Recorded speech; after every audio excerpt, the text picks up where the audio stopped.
नमस्कार, मी वृषाली पाटील आपलं स्वागत करते आणि माझ्या सोबत आहेत. नमस्कार, मी मोहिनी सोनार. एका महत्त्वाच्या बातमीने सुरुवात करूया. नगर पंचायत आणि नगर परिषदांच्या निवडणुकीतही मुख्यमंत्री फडणवीसांची जादू पाहायला मिळाली आहे. भाजपत सर्वात मोठा पक्ष ठरलेला आहे. महायुतीला 214 तर महाविकास आघाडीला 49 जागा मिळाल्यात. स्थानिक आघाडीला 25 जागा, यामध्ये भाजप 119, शिंदेची सेना 59 आणि अजित पवारांची राष्ट्रवादी 36 जागांवर आघाडीवर आहे. तर काँग्रेस पक्षाला 32, ठाकरेंच्या सेनेला 9 आणि पवारांच्या राष्ट्रवादीची 8 जागांवर आघाडी असल्याचं कळतंय.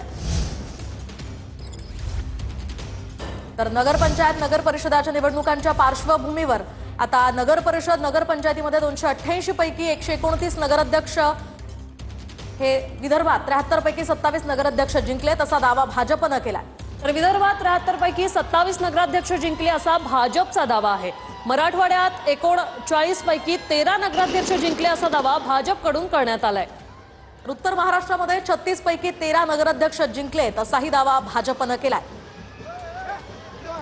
तर पश्चिम महाराष्ट्रात देखील 45 पैकी 15 नगराध्यक्ष जिंकले असा दावा भाजपचा आहे. इकडे कोकणामध्ये 20 पैकी 6 नगराध्यक्ष जिंकल्याचा दावा भाजपकडून केला जातोय.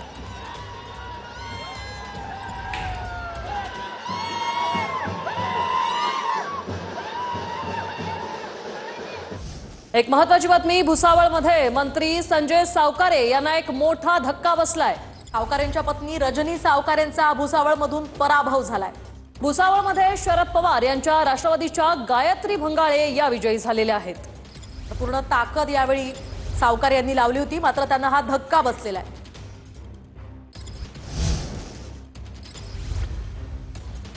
तर बीडमध्ये भाजपला मोठा धक्का. अजित पवारांच्या राष्ट्रवादीच्या प्रेमलता पारवे 3779 मतांनी विजयी झाल्या. बीड नगर परिषदेवर अजितदादांच्या राष्ट्रवादीचा झेंडा फडकलेला आहे. आताची महत्त्वाची बातमी. बीडमध्ये भाजपला धक्का, तर अजित पवारांच्या राष्ट्रवादीचा उमेदवाराचा विजय झालेला आहे.